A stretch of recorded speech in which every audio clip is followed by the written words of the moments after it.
ನಾನು thyroid, BP, sugar, heart disease, ಇನ್ನೂ ಅನೇಕ ಕಾಯಿಲೆಗಳು ಲೈಫ್ ಲಾಂಗ್ ಮಾತ್ರೆ ತೊಗೊತಾ ಇರ್ತೀವಿ.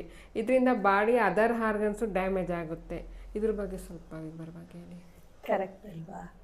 ಅವ್ರು ಇವಾಗ ನಮಗೊಂದು ಕಾಯಿಲೆ ಇದೆ ಅಂದಾಗ ಮೆಡಿಸನ್ ಕೊಡಬೇಕು, ಔಷಧಿ ಕೊಡಬೇಕು. ಆ ಹುಷಾರಾಗಲ್ಲ, ಅವರೇ ಹೇಳಿ ಕೊಡ್ತಾರೆ ಇದನ್ನು ನೀವು ಲೈಫ್ ಲಾಂಗ್ ತಗೋಬೇಕು, ಇದಕ್ಕೆ ಕ್ಯೂರ್ ಅನ್ನೋದೇ ಇಲ್ಲ, ಆದರೆ ಮೇಂಟೈನ್ ಮಾಡ್ಬೋದು ಅಂತ ಹೇಳ್ಬಿಟ್ಟು ಕೊಡ್ತಾರೆ.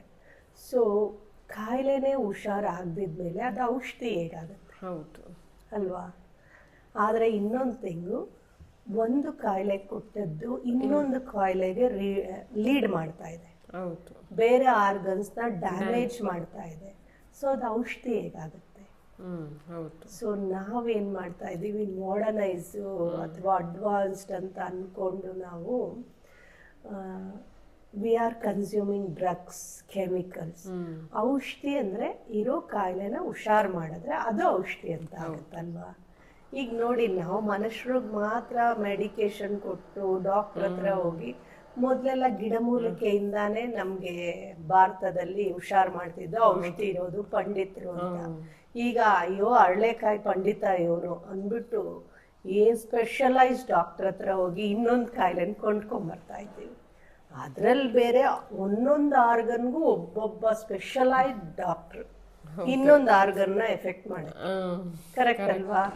ಈಗ ಶುಗರ್ಗೆ ನಾವು ಯಾರು ಡಯಾಬಿಟಿಕ್ ತಗೊಳ್ತಾ ಇದ್ದಾರೋ ಅವ್ರಿಗೆ ಜಾಸ್ತಿ ಹಾರ್ಟ್ ಡಿಸೀಸಸ್ಸು ಮತ್ತು ಕಿಡ್ನಿ ಪ್ರಾಬ್ಲಮ್ಮು ಈ ಥರದ್ದೆಲ್ಲ ತುಂಬ ಬರ್ತಾ ಇದೆ. ಹಾಗಾದರೆ ಅದು ಔಷಧಿ ಹೇಗಾಗುತ್ತೆ? ಯಾವ ಗ್ಯಾರಂಟಿ ಮೇಲೆ ನಾವು ತಿಂತಾ ಇದ್ದೀವಿ ಅಲ್ವಾ? ನಾವು ತುಂಬ ಏನು ನಂಬ್ಕೊಳ್ತಾ ಇದ್ದೀವಿ ಅಂದರೆ, ಯಾರು ಹೇಳಿದ್ರೆ ಡಿಪೆಂಡೆನ್ಸಿ ಜಾಸ್ತಿ ಆಗ್ತಿದೆ ನಮಗೆ. ಇಲ್ಲೇ ಸ್ಪಿರಿಚುಯಾಲಿಟಿ ಬೇಕಾಗ್ತಿರೋದು ಅಲ್ವಾ? ನಮಗೆ ಇಂಡಿಪೆಂಡೆನ್ಸ್ ಆಗಿದ್ದೀವಿ, ನಾವು ತುಂಬ ಇಂಡಿಪೆಂಡೆಂಟು, ಫೈನಾನ್ಷಿಯಲಿ ಇಂಡಿಪೆಂಡೆಂಟು, ನಮಗೆ ಯಾರನ್ನೂ ಡಿಪೆಂಡೆನ್ಸಿ ಇಲ್ಲ. ಮೊಬೈಲಲ್ಲಿ ಒಂದಿದ್ದು ಫಿಂಗರ್ ಟಿಪ್ಸಲ್ಲೇ ಎಲ್ಲ ಬರ್ತಾ ಇದೆ. ಅಫ್ಕೋರ್ಸ್ ಬರ್ತಾ ಇದೆ. ಅದು ಬರ್ತಾ ಇರೋದು ಯಾವುದಕ್ಕಂದರೆ, ನಮ್ಮನ್ನು ಆ ಕೆಲಸಗಳು ಉನ್ನತ ಮಟ್ಟಕ್ಕೆ ಕರ್ಕೊಂಡು ಹೋಗ್ತಾ ಇದೆಯಾ, ಅವನತಿಗೆ ಕರ್ಕೊಂಡು ಹೋಗ್ತಾ ಇದೆಯಾ, ನಾವು ಯಾರೂ ಯೋಚನೆ ಮಾಡ್ತಾ ಇಲ್ಲ ಅಲ್ವಾ? ಈ AI ತಗೊಳ್ಳಿ, ಬರ್ತಾ ಇದೆ ಅಲ್ಲ, ಏನಂದರೆ ನಮಗೆ ತುಂಬ ಖುಷಿ. ಏನು ಕೇಳೋದಕ್ಕೆಲ್ಲ ನಮ್ದು ಎಫರ್ಟೇ ಇಲ್ಲ, ಕೇಳಿದ ತಕ್ಷಣ ಸಿಕ್ಬಿಡುತ್ತೆ. ಅಫ್ಕೋರ್ಸ್ ಮೊದಲು ನಮ್ಮ ಅಜ್ಜಿ ಅವರೆಲ್ಲ ಒಂದು ಒಗಟು ಹೇಳೋರು. ಒಗಟು ಹೇಳಿದ್ರೆ ಏನಂದರೆ, ಒಂದು 3 days ಆದರೂ ಹೇಳ್ತಿರ್ಲಿಲ್ಲ. ನಾವು ಅದಕ್ಕೆ 1000 ಉತ್ತರಗಳು ಕೊಟ್ಟಿರ್ತಿದ್ದೋ, ಅದರಲ್ಲಿ ಒಂದು ನಿಜ ಉತ್ತರನೂ ಇರೋದು. ಬಟ್ 3 ದಿನ ಆದರೂ ಅವ್ರು ನಮ್ಗೆ ಆನ್ಸರ್ ಹೇಳ್ತಾ ಇರಲಿಲ್ಲ. ರಜಕ್ಕೆ ಹೋಗ್ಬಿಟ್ರೆ ನಾವೆಲ್ಲ ಒಂದು 10-20 ಜನ ಮೊಮ್ಮಕ್ಳು ಇರ್ತಿದ್ದೋ, ಎಲ್ಲರೂ ಒಂದೊಂದು ಹೇಳ್ತಾ ಇದ್ದೋ, ಎಲ್ಲರೂ ಕೂತ್ಕೊಂಡು ಅದ್ರ ಬಗ್ಗೆ ಡಿಸ್ಕಸ್ ಮಾಡ್ತಾ ಇದ್ದೋ. ಅವಾಗ ನಮ್ಗೆ ಇನ್ನೂ ಜಾಸ್ತಿ ವಿಷಯಗಳು ಗೊತ್ತಾಗ್ತಿತ್ತು. ಆದರೆ ಈಗೇನಂದರೆ ಫಿಂಗರ್ ಟಿಪ್ಪಲ್ಲಿ ಏನಿದು ಬೇಕು ಅಂದರೆ AI ಕೇಳೋ ಬರುತ್ತೆ. ಮೊನ್ನೆ ಯಾರೋ ಹುಡುಗನಿಗೇನೋ ಕೇಳಿದ್ರೆ, ಮ್ಯಾಮ್ ಗೂಗಲ್ ನೋಡಿಬಿಟ್ಟೆ ಇಲ್ಲ. ಮತ್ತು ನಮ್ಮ ತಲೆಯಲ್ಲಿ ಏನಿದೆ? ಇಮ್ಮಿಡಿಯೇಟ್ ಗೂಗಲ್ ಕೇಳ್ತೀವಿ. Of course it is very much good, powerful, ತುಂಬ ನಾಲೆಡ್ಜು. ಬಟ್ ನಮ್ಮ ತಲೆ ಒಳಗೆ ಏನು ಉಳಿತಾ ಇದೆ ಅನ್ನೋದು ಮುಖ್ಯ ಅಲ್ವಾ? ಇದೇ ಥರ ನಾವೇನು ಮಾಡ್ತಾ ಇದ್ದೀವಿ, ಮೆಡಿಸನ್ನು ಅಷ್ಟೇ.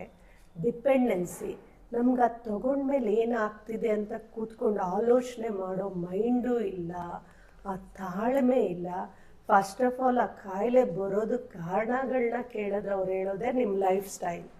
ಸ್ಟ್ರೆಸ್ ಕಡಿಮೆ ಮಾಡ್ಕೊಳ್ಳಿ, ಫ್ರಸ್ಟ್ರೇಷನ್ ಕಡಿಮೆ ಮಾಡ್ಕೊಳ್ಳಿ, ಆಂಗ್ಸೈಟಿ ಇರಬಾರ್ದು. ಹೇಳಕ್ ನಾನು ಲಿಸ್ಟ್ ಕೊಡ್ತೀನಿ. ಅದೆಲ್ಲ ಆಗಿದ್ರೆ ನಾವು ಯಾಕೆ ಕಾಯಿಲೆ ತಂದಿಟ್ಕೊಳ್ತಾ ಇದ್ದೋ? ಸ್ಪಿರಿಚುವಲ್ ಕಡೆ ಹೋದ್ರೆ ಇದೆಲ್ಲ ಇದಕ್ಕೆ ಇರೋ ಮೆಡಿಸನ್ನೇ ಏನ್ಷಂಟ್ ಸೈನ್ಸ್ ಯೂಸ್ ಮಾಡಿ ನೋಡಿದ್ರೆ, ಈ ಮಾಡರ್ನ್ ಸೈನ್ಸ್ನ ಯಾವಾಗ ನಾವು ಏಷ್ಯಟ್ ಸೈನ್ಸ್ಗೆ ರೀಪ್ಲೇಸ್ ಮಾಡ್ತೀವಲ್ಲ, ಸೀದಾ ಮಿರಾಕಲ್ಸ್. ಇಲ್ಲ ಎಷ್ಟು ಜನಕ್ಕೆ ಎಷ್ಟು ಆಂಗ್ಸೈಟಿ ಫಸ್ಟ್ ಬರೋದು ಆ್ಯಂಗರ್ ನಮಗೆ. ಯಾಕಂದರೆ ಸೆಲ್ಫ್ ಕಂಟ್ರೋಲ್ ಇರಲ್ಲ. ಮತ್ತು ಏನು ನಮಗೆ ಇವ್ರು ಏನು ಮಾಡಿದ್ದಾರೆ, ಇವರು ವೆಸ್ಟರ್ನ್ ಈ ಮಾಡರ್ನ್ ಸೈನ್ಸಿಂದ ಅಥವಾ ಈ ಮೆಡಿಸನ್ನಿಂದ ಏನಂದರೆ, ಇದೆಲ್ಲ ಅವರು ಹೇಳಲಿಲ್ಲ ಅಂದರೆ ಸ್ಟ್ರೆಸ್ಸು ಇದನ್ನೆಲ್ಲ ನಮಗೆ ಕಡಿಮೆ ಮಾಡಿಕೊಡೋಕೆ ಇರೋದೇ ಏನ್ಷಂಟ್ ಸೈನ್ಸು. ಅದನ್ನೆಲ್ಲ ಮಿತ್ ಅಂತ ಲೇಬಲ್ ಹಾಕ್ಬಿಟ್ಟಿದ್ದಾರೆ. ಮತ್ತೆ ಅಯ್ಯೋ ಇದರಿಂದ ಏನಾಗುತ್ತೆ, ಮೆಡಿಟೇಷನ್ ಇಂದ ಮಾಡಿದ್ರೆ ಏನಾಗುತ್ತೆ, ಅಯ್ಯೋ ಹೌದಾ ನಾವು ರೇಖಿ ಹೀಲಿಂಗ, ನಮ್ಮನ್ನು ಟಚ್ ಮಾಡಿದ್ರೆ ಅದು ಹೆಂಗೆ ಹೀಲ್ ಮಾಡಿಬಿಡ್ತಾರೆ.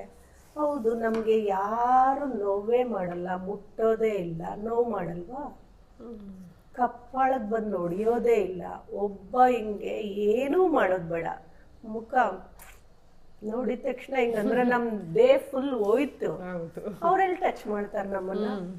ಸೊ ಇದೇ ತರ ನಮ್ಗೆ ಪಂಚ ಕೋಶಗಳಿದೆ, ಇದನ್ನ ಫಸ್ಟ್ ಎಕ್ಸ್ಪ್ಲೈನ್ ಮಾಡಬೇಕು ಅಲ್ವಾ.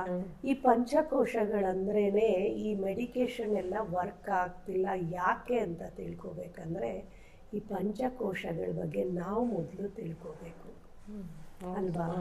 So wait for my next video for ಪಂಚಕೋಶ ದಿಸ್ ಒನ್. ಮತ್ತು ಈ ಮೆಡಿಸನ್ ತಗೊಂಡ್ರೂ ನಮ್ಮ ಆರ್ಗನ್ಸ್ ಯಾಕೆ ವೀಕ್ ಆಗ್ತಿದೆ, ಯಾಕೆ ಇಮ್ಯುನಿಟಿ ಪವರ್ ಕಳ್ಕೊಳ್ತಿದೆ ಅಂತ ಒಂದ್ಸರ್ತಿ ಯೋಚನೆ ಮಾಡಿ, ವಾಲಿನ ಸೆಲ್ಫಿ ತಗೊಂಡು ನೋಡಿ. Thank you all.